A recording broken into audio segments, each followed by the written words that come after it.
Was the Fresh Princess able to dethrone the Queen? You want to try it again, Jerry? Was the Fresh Princess of EST able to dethrone the Queen? I don't even remember what I was supposed to say now. Let's get grimy. Yeah, there we go. Let's get grimy, folks. This is NXT. So I noticed we were trying to, and it's probably going to be the same this week, we were trying to roast this intro here, since it's so long, and trying to be fun about it. But I don't know if you watched it last week. Yeah, really.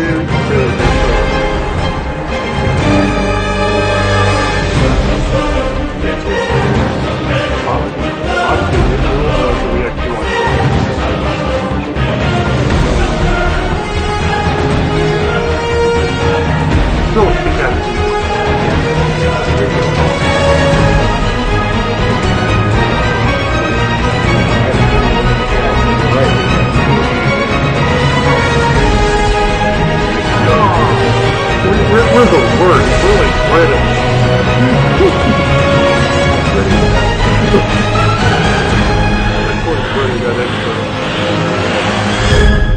Look this time. Welcome everybody to What's NXT for February 26th, 2020. I'm your host, the Rated R reviewer, Stefan OSBORNE, joined as always by the General Jerry Slaughter. Good morning, wrestling fans. And this was a pretty good show. Honestly, I think I was more hyped for it last week than it really, I think it underwhelmed me. Looking back upon the whole show, some of the matches were really great, some of the segments were kind of meh, some of the matches were kind of meh, and overall, I think I was expecting more out of this week. But you know what? I wasn't overwhelmed, and I wasn't underwhelmed. You were whelmed. I was whelmed. Absolutely whelmed. I was totally whelmed by this. I can kind of agree with that. Yeah. At the same time, I mean, I wasn't disappointed. All right, so we start the show off with Dominik Dijakovic coming out, and we're like, who's this going to be? Yeah. You know, who's he squashing this week? Cameron Grimes comes out. Yes! He's happy because we haven't seen Cameron Grimes in a while, and part of me is happy too. Yeah. Because I've missed Cameron Grimes. I kind of dig this guy, but the fact that he comes out after Dominik Dijakovic for a one-on-one match, mind you, which means I feel like this guy's about to get beat, and Dominik Dijakovic's going to get a win so he can move on closer to the NA title, making his point to William Regal, blah, blah, blah. Was I surprised, or was I surprised? Holy shit. What do you think about this match, Jerry? I already knew it was going to be an awesome physical confrontation between the two, and they got similar styles for, Cameron Grimes being smaller, but at the same time, he's got power, he's got speed, he's got the agility. Pretty much matches up with Dijakovic in all those departments. So, seeing those two actually wrestle against each other is a pretty big treat. I agree. This was a dream match up, but for me, not a dream match. Yeah. If they were on a takeover card, I think they probably would have went more all out. But for this one, they just kind of held back a little. Or bit. if they'd have been in the main event, or if this had been a culmination of a feud or something. Yeah, something. But this was just an opening match put together. Throwaway. Yeah, and there was at least one commercial, and I know we didn't even watch the match during the commercial. I think you were getting food. Yeah, we watched the commercials for sure, or at least we let them play, but. It was all rest holds and shit. But then you come back and finally Dominik Dijakovic hits the time to fly and blah blah blah. I've got a bunch of notes. It's just I don't know. This just wasn't. And I did like the ending though. Cameron Grimes got the victory, but not because he defeated Dominik Dijakovic, because he was not going to do that by himself. And we had Damian Priest come down during a spot where Dijakovic was trying to get back in the ring after doing a moonsault off the apron or off the ropes, one or the other. Either way, to the outside. It seemed like he tweaked his knee. Yeah. And on his way back in, I guess Cameron Grimes had the ref distracted or something, and Priest comes down with a Billy club. No, it wasn't a billy club. It was a tire iron. Tire iron. Yeah, one of those L-shaped tire irons. He went all Tanya Harding on. Yeah, basically. And Vince Kerrigan that shit. He took out his knee, and this left Dominik Dijakovic on the outside 3. The count of 8, and on the count of 9, he rushes back into the ring with this bum knee. He doesn't even stand fully up, and Cameron Grimes runs at him and hits the cave-in while he's like still on one knee. I was about to say, I don't think he great could. looking. I don't think he could have gotten all the air if he actually stood all the way up. That's a good point. Either way, cave in for the 1, 2, 3, and this is all because of Damian Priest. Had nothing to do with Cameron Grimes. I was going to say Arn Anderson. Remember in WCW, Arn Anderson carried around that L-shaped tire iron for like 9 months. He did for a while there. Yeah, anyway. I'm okay with the ending. It's just, for this match, I feel like there should have been more build-up for these two. This shouldn't have been a put-together match and a throwaway match, because Dominik Dijakovic is easily either on the brink of or solidly a heel, or not a heel, a face now. Cameron Grimes, easily a heel. This is a great feud, or this would be a great feud. Now it looks like it's going to be Damian Priest versus Dominik Dijakovic some more. So, I have mixed feelings. Colin's in the group or the chat right now. He says he enjoyed the match. Why is my chat not loading? I don't know. Let's back up and try it again. There it is. What are my other notes? Dominik Dijakovic hits that fall away grab where he lifts the knees into him and then just he spins around once and then throws Cameron Grimes over the top rope onto the outside. That was awesome. My favorite note here was at the beginning of the match, the crowd suddenly out of nowhere comes out with the "Let's get grimy" chant. Let's get grimy, feast your eyes, and this was great. The people knew what they were in for, but at the same time, the match, if they do another one, it's going to be even better, hopefully. Yeah, so we get Dominik Dijakovic hobbling back to the ring, or back to the back with the ref's help. So we probably won't see him next week, which sucks. William Regal, meantime, is announcing a qualifying tournament, sort of a tournament. There's going to be a match at TakeOver Tampa for the number 1 contendership for the Women's Championship. That match is going to be a ladder match. However, to get into that match, there are going to be qualifying matches. So, I would think next week that starts, but they didn't specify.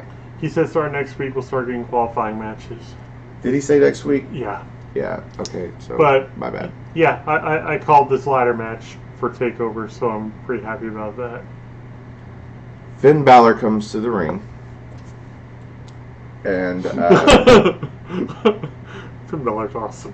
Yeah, he's been doing nothing but winning since he got there, and he says, "Who's going to get the Finn rub?" And I'm like, wait, what? Is that like when you go to SeaWorld, you get to pet the dolphin? He said Matt Riddle got it. Johnny Gargano for sure got it. Who else, Steve? He mentioned one other person. Oh, Ilya Dragunov. Yeah, even Ilya Dragunov got it. Who's going to get it next? What has he not done? He's done everything. He's won the NXT Championship. He's won the Intercontinental Championship. He's won the Universal Championship. He met us in Toronto. Oh, yeah. He met these guys in Toronto. Yep. He's done everything. He's done everything.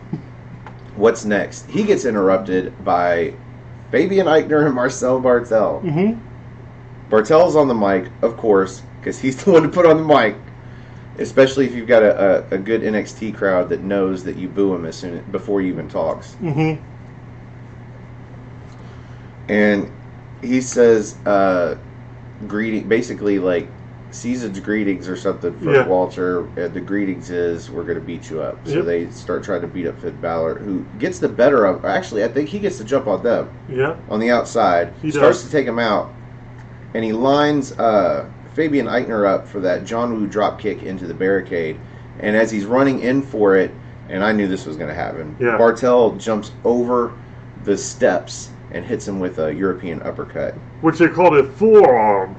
And then they proceed to take him out with the steps, and the craziest thing is earlier this morning, or yesterday morning, now we're talking about it now, we were actually discussing who would be the next person that Challenges Walter. Yeah, who would challenge Walter, because we get Mastiff in like a week, which means we're not going to be getting that for Dublin.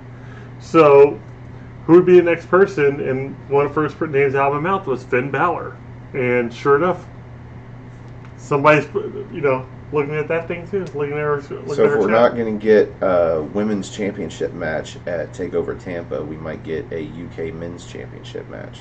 We might get an UK women's championship match too. That, or they may hold off on that for Dublin. It's only like a couple weeks later.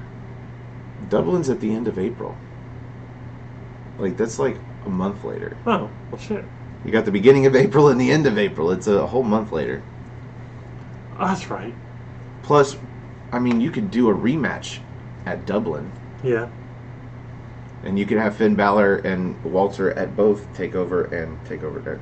Oh, that would be pretty awesome. Especially if it was, some sort of stipulation match. Maybe like, since they're throwing cage matches everywhere, maybe the first steel cage match in NXT UK. This might be the first time Finn Balor has been like taken out and laid out by anybody since returning to NXT. Mm-hmm. Of course, it took 2 people, but still. It makes me wonder if they're going to turn him face just for this feud, or what's going to go on with that. So this is interesting, regardless. My question is, if Imperium was going to be on the top at the end of this anyway, why didn't Walter come out with them? And do you think he's going to have to run the gauntlet through Imperium in order to get to Walter? Do you think he's going to have to go against each member? Or? Honestly, I don't care. I would like to see Finn Balor versus any of the 3 of them. Balor versus Barthel would be badass. Him versus Walter is the end game, and I'm cool with that. Meanwhile, we get a video promo for Austin Theory. He has got a match tonight with Tommaso Ciampa because for some reason he just couldn't wait to have his match. Yep. He couldn't give Tommaso Ciampa a little bit of time on the mic. Think he'd have a little bit more respect than that. Nope. He comes out, as Jerry says, looking all generic and shit. But before that match, we have a few things. First of all, we get an interview with Bianca Belair about Charlotte. And she says she called out Charlotte, and like a woman, she accepted the challenge, but she is going to get the whatever best, yep. Toughest, strongest, toughest, quickest, blah blah blah, awesomest. She's going to get what she asked for tonight. Mm-hmm. And okay. Meanwhile, Xia Li versus Mia Yim. They make note that it was 1 year ago that Xia Li made her debut, and it was against Mia Yim, and Mia Yim got the victory. Mm-hmm. So this foretells somehow, some way, and we do get it. At least it wasn't advertent, interference. Yeah. But we got a little bit of distraction here. Before I get into that, what were your thoughts on the match? Nothing that Xia Li ever does it actually really impresses me. She's my new Mia Yim, because Mia Yim actually has impressed me in a couple of the matches that she's been in, as of late. But Xia Li, she's taking a little bit longer to grow on me, because basically all I ever see her do are just the kicks, and anything else is just kind of bland, I guess. It's like ramen without the spice pack. And with this match, Mia Yim still looking great, and she almost came off as kind of heelish in a lot of the match, but Dakota Kai showing up at the end, that just made the match for me. Yeah, Dakota Kai comes out with formerly Reina, now Raquel Gonzalez, and distracts Mia Yim long enough that Xia Li got the roll up. Yeah, and I'm like, okay, so Xia Li gets a roll up, which is kind of a cheap way to get the win off of somebody else coming out for a distraction. Mm-hmm. And then at the end of the match, you get the handshake of friendship or whatever, of respect. And then Gonzalez comes down to the ring and takes out Mia Yim, and then takes out Xia Li, and then takes out Mia Yim again with... I like the move. It's kind of a reverse pump handle into a single arm, like a power bomb. Yeah. And I don't know if you can imagine that, but that's what it was. Like, she ties up one arm through a leg, I think, that she uses to lift her up, and then goes from that to single arm through the legs, onto the chest, down to the mat. Mm-hmm. As well as like power moves that you actually do when you actually have the kind of like height and weight advantage that she has, and it looked impressive. So we've got Chris Mason there and the Cleaver. We've got a couple other people, but they're not in the chat, but that's okay. You guys can just watch. It's fine with us. Let's move on, because, I mean... There wasn't really a lot to this. Just Dakota Kai showing off her new muscle. I tell you what I do want to say about Reina Gonzalez. I like this look a whole lot better than I like the cowgirl look. Yeah, this actually works for her. So we get a promo for Velveteen Dream done through a mirror onto Dream with some kind of filter. And he just says, you know, he might have gotten beat down, and might have had his back broke by Roderick Strong and the Undisputed Era, but what he remembers is beating Roderick Strong last week. But that's not enough, and thus the beatdown after the match, where Undisputed Era was sort of looked like they had won the battle, or the war, despite the battle. He wants Roderick Strong next week, since there's going to be a cage anyway. Let's do it in a cage. And again, like Tegan Knox wants to keep Reina, or not Reina. You can still call her Reina. She's still Reina. She wants to keep Gonzalez out of the match. He thinks that a cage is going to keep the Undisputed Era out of the match. And, I mean, why do they always say this? And then somehow, some way, somebody gets in, comes in, does whatever. Somebody's trying to get out through the door, and motherfucker runs down the ramp and swings the door in their face, kind of shit. Like, it's all bullshit, and it's bad for you. George Carlin reference. Yeah. Anyway, Strong wants a cage match, and then Kyle O'Reilly and Bobby Fish say that they want to get the titles back, and Cole says, well, after the cage match, Strong is going to get the title back, and the titles are coming back, and with the title on his shoulder. Now, I'm fast-forwarding a little bit. Yeah, here, but it's okay. It all kind of goes together anyway. But, yeah, after the challenge is laid, almost immediately, because we get a match, and then we get the promo where they're in the back of some truck. It's definitely not a U-Haul sized truck. It's definitely a trailer, but they're back there, and they got their flag? Yeah. Their tapestry. What I liked about it was Kyle O'Reilly making a point that it's like, we've been a tag team for 8 years. You know how many championships we've had since then? And how many we've lost? Does it look like it matters to us? We'll get them back. Yeah. In between all of this, Austin Theory versus Tommaso Ciampa. And this was an okay match. It was a little slow from the beginning, but it got fun at the end. And of course, Tommaso Ciampa is going to win the match. Austin Theory, though, like, I don't think they should be trying to bring him in as this weird heel that thinks he's a babyface. Yeah. Because when he comes out, he definitely seems like he thinks he's a babyface, and he may not be that strong of a heel. Like, it makes sense that he would get frustrated and be like, "Hey, man," because technically, Tommaso punched him first. All he did was, like, you know, retaliate. Yeah, but come on, man. Anyway, I've got a few notes here. What were your thoughts? Ciampa was going to go over in this match.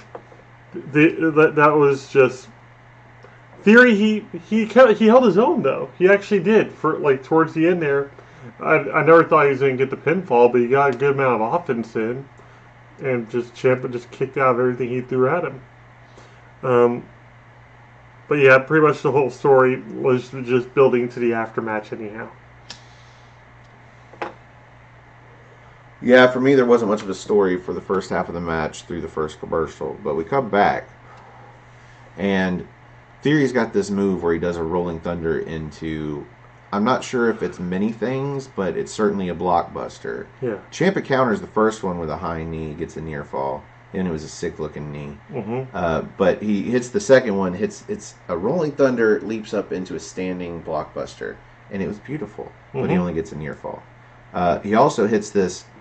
Okay, I replayed this, I think, 4 or 5 times, trying to figure out a name for the setup. Because it's like a half Tiger Driver, where he sets up for a powerbomb, sort of, not really. Maybe it's under the arm. Anyway, he chicken wings one arm, but the other arm, it's almost like a neutralizer. Mm-hmm. And then he picks him up and he flips him, and then catches him in a flatliner. And he did it. He executed it perfectly. Enough so that I struggled to identify how to explain this move. I don't think there's a name for it. He probably has a name for it, but I don't think there's a name for that setup. We should call it the hypothesis. The hypothesis. Nice. He gets a near fall off of that. He goes in for a kick, and Ciampa catches him, and catches him coming in from the apron, and hits him with a kick. Then hits a Willow's bell. I don't like the name. No. Should be. What'd you call it? The Willow tree? Anyway. The Weeping Willow. There you go. Then he comes into the ring and hits him with a fairy tale ending. 1, 2, 3. There you go. It's kind of a weak looking fairy tale ending. Well, he didn't need much of one. No, he didn't. But he goes to not even celebrate. He's just trying to stand up after this match. And then Johnny Gargano comes in to attack him. He gets a little bit of offense. Ciampa fights him off. He gets a little more offense. Ciampa fights him off and sends... And I think he sent him into the corner, but then he gets a super kick. Because Austin Theory comes over and for some reason attacks Tommaso Ciampa. You would think he'd be like, okay, like, get out of our match. Well, I guess the match was over. Either way, he gets knocked down, but that's enough of a distraction for Johnny Gargano to hit a super kick, and then he's on his knees, and then another super kick, and then Gargano rolls him over to the apron. Sits next to him. He sits on the apron, and he claps real slowly. But then he picks up speed towards the end. I thought he was going to pat himself on the back, but instead he looks down and he sees the Takeover Tampa logo on the mat in front of him. And he pushes Ciampa off. So I was thinking maybe he was going to DDT him into the mat or some shit. Mm-hmm. No, he just kind of leaves him there and looks at him. I'm not sure how I feel about the ending of that. It's just so weird. I think that's the reason why they had to take over Tampa Bay thing laying there, just to foreshadow that's where the next encounter is going to be at. I just think he should have done something like pick him up, do a Finn Balor, pick him up and DDT him into the fucking. It would make sense, but Colin had brought up the idea of the a loser leaves NXT match, which makes sense with Ciampa saying that as long as I'm around, there can't be a Johnny Gargano in NXT. So it either means he's going to kill him or they're going to have that match. And it probably looks like it's going to be a Tampa. We shall see. Meanwhile, Bronson Reed versus Killian Dane, big man versus big man. Mm-hmm. I don't have a lot of notes for this until the end. In fact, basically it is the end. Yeah. Do you remember anything from this match? Not really. It's just two big dudes going at each other. Like Bronson That's Reed. What she said. Who? But it's Bronson Reed doing what he does, and Killian Dane, who still has one of the coolest Titantrons and entrances ever. Every time Killian Dane comes out, he mentions to me, "Oh, he's got such good camera work." And I'm like, "I know. You tell me." Yeah. Every time. Such great camera work, man. To the point to where I know that when they didn't do the zoom in on him when he's up on the ring apron, I was like, "Hey, Jerry, did you notice that?" He was like, "What?" I was like, "Yeah, see." Anyway, I've got the Reed countering a Vader bomb with his knees, and then he hits a DDT off the middle rope, which wasn't really a DDT. Killian Dane really didn't go into the mat, but he sold it. And then hits him with a Death Valley driver, but only gets a near fall. He goes for something, and then up top, and Dane counters, hits a superplex. And then like 3 running sentons, and then a Vader bomb, and he gets the pinfall. But then Killian Dane also starts pretty much showing that he's interested in, I guess, the North American title as well, because he starts going the belt gesture. So, not sure if he's going to go after that or if he's going to go after Cole. Right, Cole doesn't have a challenger right now. Yeah. And that would kind of make sense with the old feud of generic belt strap gesture out of Killian Dane. So you have to think there's still probably unfinished business between the Undisputed Era and Sanity feud between Killian Dane and Adam Cole. So So we get a recap of the Forgotten Sons issuing a challenge to the Grizzled Young Veterans coming off of their promo so well. But we'll probably get a shit ton announced next week during the cage matchathon, as we're going to go ahead and call it.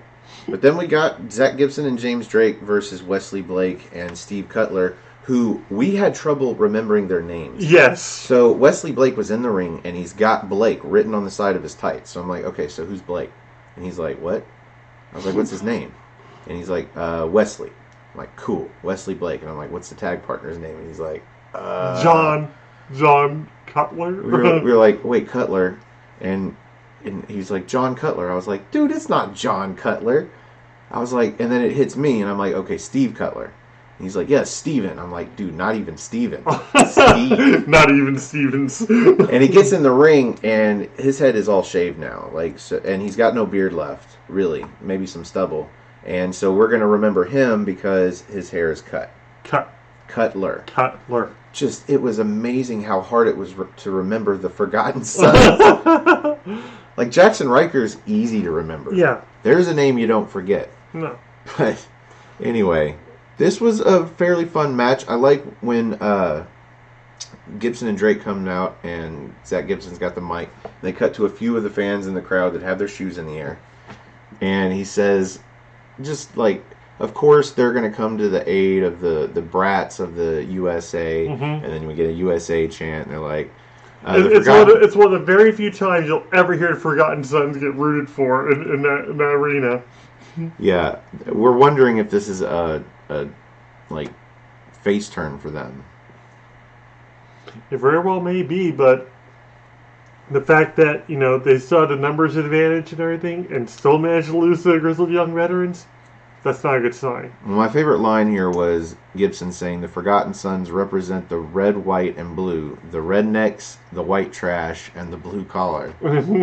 And it's funny he says this because in my sociology class I learned today that rednecks are not called rednecks because farmers are in the sun all day and have red necks. It's because of these miners, I think down in one of the Virginias, either Virginia or West Virginia, and they used to use scarves to keep the dust out of their nose and mouth while they went into the mines, and when they would come out, they'd be covered in dust. So the way they would let the other miners know that they were one of them was they would come out with a fresh red handkerchief around their neck. Yeah. They were the rednecks. Huh.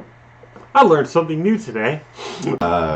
Yeah. Very smart gentleman, my professor of sociology. He will be with us next week for the NXT party.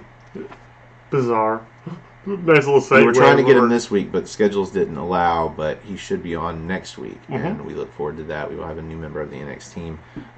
He's been in wrestling basically his whole adult life in one capacity or another and been into wrestling. So... yeah, he came into class one day wearing an NXT UK hoodie, and I'm like... jackpot! I asked him after class, I was like, are you actually a fan, or is this just a hoodie somebody gave you and, you just wear it because you have a hoodie? And he's like, oh, no, I love that show. And I was like, there we go. There we go. We need you. So Cutler hits a buckle bomb, and this fisherman driver, which I really like, that's why I mentioned the buckle bomb, because it was the setup for it, lifts him in a fisherman suplexer and then does a Michinoku driver off of it. And gets a near fall on James Drake, who, of course, takes a beating in this James match. Drake is just the shit. Towards the end here, after the Forgotten Sons take over, like Jackson Riker chases around, I think it was Zach Gibson, and then they end up taking over briefly, but they went for their finisher where I think it's Cutler goes to the top rope, and he gets knocked off. And meanwhile, in the ring, Blake goes for... or maybe it was Cutler. Anyway, somebody goes for a moonsault, and Drake pushes Gibson away from it and lifts him right up into that Ticket to Mayhem. Yeah, it was Blake. Because they ended up taking out Jackson Riker, too. I think they threw him into the steps.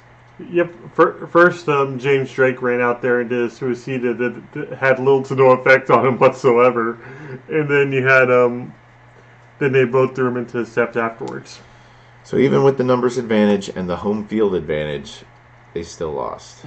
So there you go. Grizzly Young Veterans. Way to turn babyface. Forgotten Sons. We'll forget your names by the next time we see you wrestle. Meanwhile, we get an interview with Tegan Knox backstage with some interview chick. I don't know what her name is. Brand new one. She's got bangs.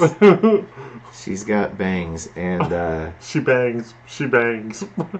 Tegan Knox says that in that cage, not only does she get to take out all of her aggression on Dakota Kai, but Reina Gonzalez. I'm just gonna call her. Yeah, just Reina Gonzalez can't get involved, and I'm like, how the fuck do you know she can't get involved? There's a door, and anyway, she could climb up the cage on the outside. We've seen all of this. Mm-hmm. We've seen cages fall apart. Yeah.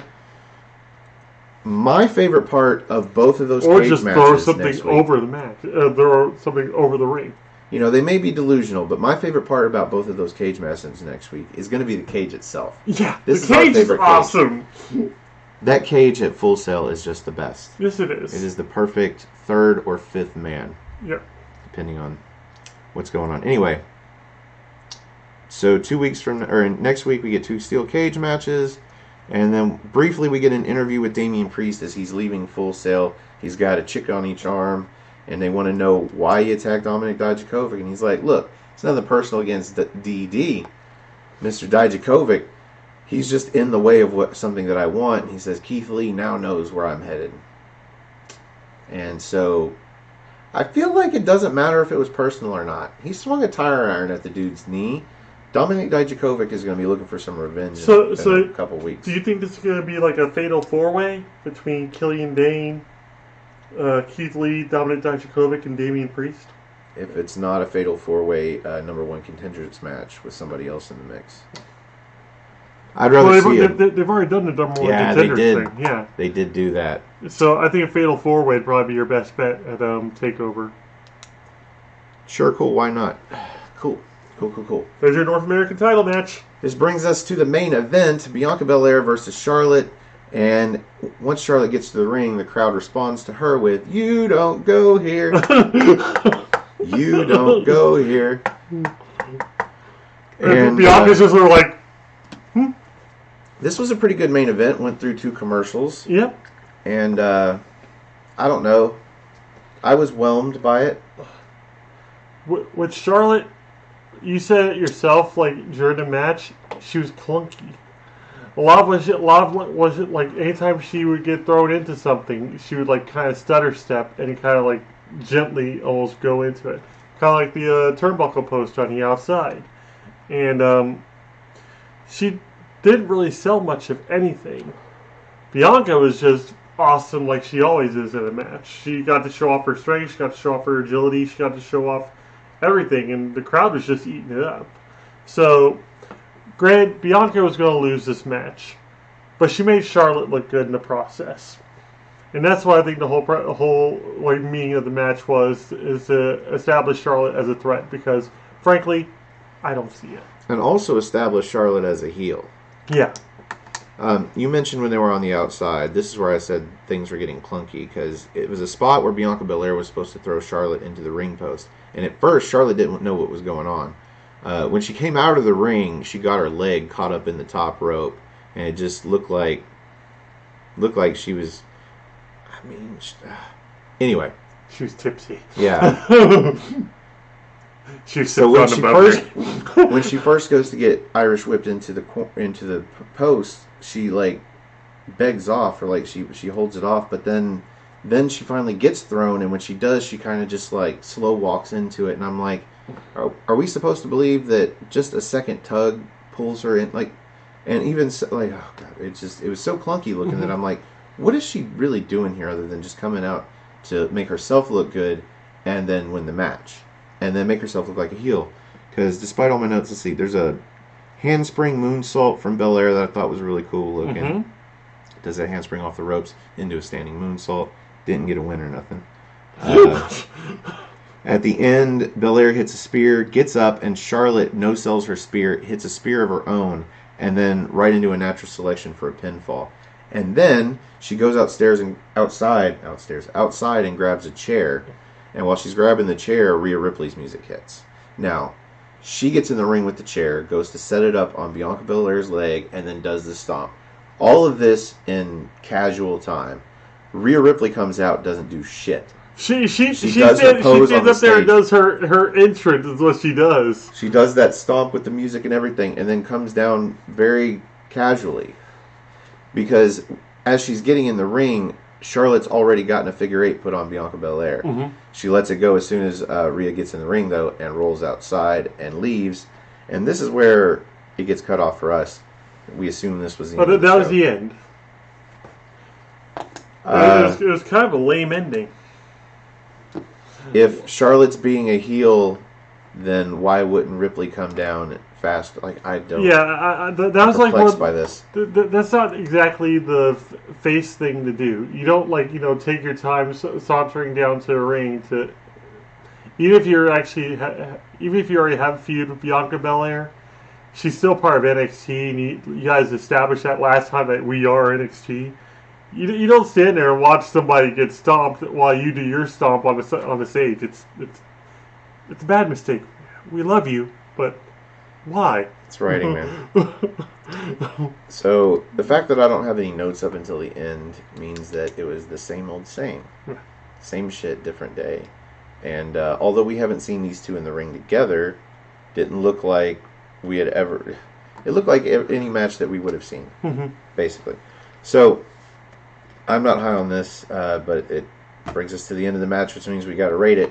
We used the General's 5-star rating system. You get to go first. Out of 5 stars, where do you rate tonight's main event? I give it a 3. It's like smack down the middle for me because Bianca was super impressive in it. It's putting over Charlotte as a heel, but otherwise, there was really nothing else going on in the match. I agree. It was good. Good starts at 3, but I will go no higher. Yeah. No extra quarter off the back of a great show, because it really wasn't. It was a show. It was a show. It was okay. Which we've had these. It wasn't a bad show. It wasn't a good show. It was just there. Yeah.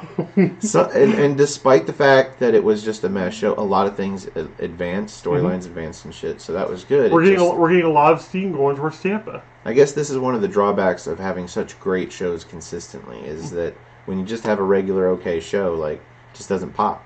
No. Pop. Well, like last week we were just getting over TakeOver Tampa Bay, so that was going to be the rest easy show anyway. It's like, okay, we're going to give you what probably what would constitute as like dark matches if we were still doing like the old tapings. And we're going to do a little bit of story progression, show you some clips from the takeover and everything. It's going to be an okay show. It's going to be not underwhelming, not whelming, right there in the middle of that too. But this was supposed to be the bounce back show, and I would say it fell flat, but it kind of felt like a 45-degree angle. Well, if this show sets the bar for next week, where we get the return of the cage twice, then hopefully next week it'll make up for it. 2 times the rage in the cage. Meanwhile, that brings us to the end of this episode of What's NXT Live. Thank you for joining us. Woo! Thank you to the Cleaver and the Holiday for being in the chat room. If you guys in the chat room have any questions for us at the end of the video, we will give you the plugs to do so. Thank you for joining us. Please join us tomorrow for the NXT party, where we're hoping to have, well, actually, it'll be tonight. It'll be tonight. Join us tonight for the NXT party. We are going to do that tonight. Yep, Owen Finch. We should have Owen Finch on the big screen. If you would like to be up on the screen and help us review a future episode of NXT UK, come join us for a spot of NXT. You can find me on Twitter. Go to nodyq.com/Stefan. That's STEFAN. If you just want to look me up, it's at Stefan R. Osborne, OSBORNE. As always, the R stands for restricted. You can also find the gentleman on Twitter. At Gerald_JSJ, my Facebook group Armbar, all capital, ARMBAR. Exclamation point. That's an exclamation point. Oh. Line dot. Dude, I kind of like that. Exclamation point. We're probably have to start doing that now. I've been doing it for a long time, periodically. Okay. All right. Not every week. Just we also have AfterMatch Wrestling on Facebook and AfterMatch_Wrestling on Instagram, ran by Colin the Cleaver Andrew. Yep. You can find me on Instagram at osborne.stefan, where I don't have any content, but you can follow me if you'd like. And then I have my Instagram, the_gentleman_slaughter. And we also have a Patreon at Stefan R. Osborne. So if you'd like to support the channel and can, great. That would be awesome. But honestly, if you just have a few moments, the best way to support the channel is to like and share and subscribe and everything else. So if you like the video, if you like our show, click the like button. If you like all of our shows, click the subscribe button. And if you want to catch it live every week, if you didn't get to it tonight, if you're not one of the lucky 4 this morning that got to watch us live, click that bell icon and it'll let you know when we go live next week. And maybe you can watch the show as we do it and ask us questions there at the end, which I will try to remember to get to. Reminder. Other than that, is that all the plugs? I'm pretty sure. Yeah. If you'd like to help the channel grow, click that share button. Share us on Facebook or Twitter or Instagram. LinkedIn. Yahoo. Put us on Plenty of Fish. I should just put the link down there. For the gentleman, Jerry Slaughter. Oh! There went the camera. Are you going to check is there any questions? Or are there no questions? That's right. Yeah, reminded myself. Let's see. Take over camera now. Doesn't look like there's any questions. No one has any questions? Bueller? Take over champion April 4, 2020. Walter won the UK Championship. Finn Balor. What are your thoughts on this? Finn Balor will end Walter's reign one day short of 1 year. That could be possible. If anybody's going to beat Walter, Finn Balor should be able to do it. Mm-hmm. Especially if he comes out as the Demon. Oh, God, don't bring that back to Demon. Oh, that's going to be the worst thing about if he does a face turn. He's going to bring back the Demon character and nobody's going to take him seriously again. It's going to be fucking horrible. They've done the Demon character just fine in NXT. Any other questions? Yeah, but now people are so used to him being the Demon anytime he feels he needs that extra kick in the WWE product. He's been doing just fine as Finn Balor. Have we not learned anything from the Teen Wolf movies? Yeah, I think that holds water. I think if it ends up being Finn Balor versus Walter at either TakeOver Tampa or even WrestleMania, Finn Balor wins. I don't know why they have it at WrestleMania now since they took the WWE name off of it. Yeah, right? For the General Jerry Slaughter, I'm the Wizard of No DQ, Stefan Osborne. Thank you for joining us, and we will see you in NXT time.